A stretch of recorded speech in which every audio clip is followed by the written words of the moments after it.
All right, Jeff again here, 28545 Southeast Church Road. So here's the clean out. We're on the far left side of the property. There's the chain link fence. There's the garage or shop area. So where my camera stopped up at was about 3 feet past this point here. I was able to look into this access point and actually see my camera down there.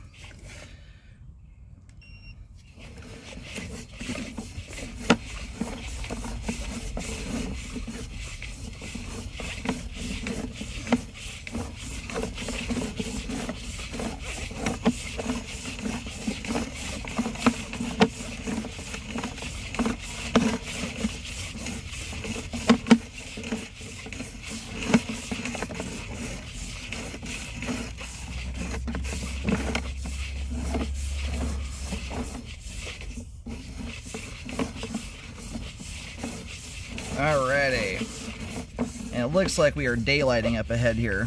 That light at the end of the tunnel looks like where the pipe probably daylights.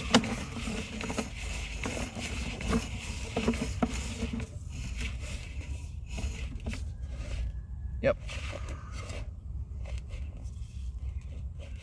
I think the pipe just keeps on running. So this would be a spot here wherever this daylight's at. This is visible. My camera right now is, I can push it all the way onto the street.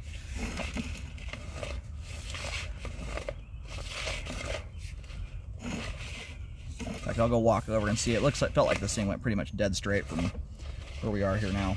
That spot you'd want to keep clear. In fact, I can see right where I'm at right now. I'm looking straight at the telephone pole. All right, you can see the thing, it's visible. If you walk in a straight line from this clean out towards the street and the telephone pole that's in front of us, you'll see the pipe sticking out of the ground there.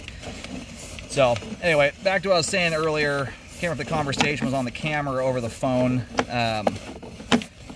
But you've only got so much depth to work with here when you're daylighting out that way. You know, in an ideal world, you have a storm sewer that's 12 feet deep and you've got just infinite amount of room to grade the line deeper, deeper, deeper, providing a nice steep angle of things. In this case, you're popping out, you know, down in the kind of gravel ditch there, and you really don't have hardly anything in the way of grade from the house to that point. If you look at the height difference between where this thing comes out, you know, so that's kind of what you're working with here. It's unless you have a storm sewer out here or something very deep to grade the line into, at best it's going to be an imperfect system. But like I was saying before, if you jet the line out, get any debris out of it, it's a good time to put filters over the gutters and or just at the base of the downspouts to prevent debris from getting into them ever again.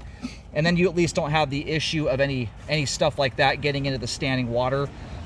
Otherwise, generally speaking, when water hits water, it moves and off it goes. So it's the solids once they get in the mix there, which storm systems really are not terribly designed to handle under ideal circumstances. You know, you get enough buildup in there, but you know, with the amount of standing water you've got here, the debris, I have seen far worse storm systems with zero standing water in them, or less so than this. So, you know, it's about as good as that system's probably going to be, unless you have something much deeper to grade into. So I think the line could probably use some jetting to clear any debris out of it. But if you're going to do it, I would make sure you get filters on it just so you don't have to do it again.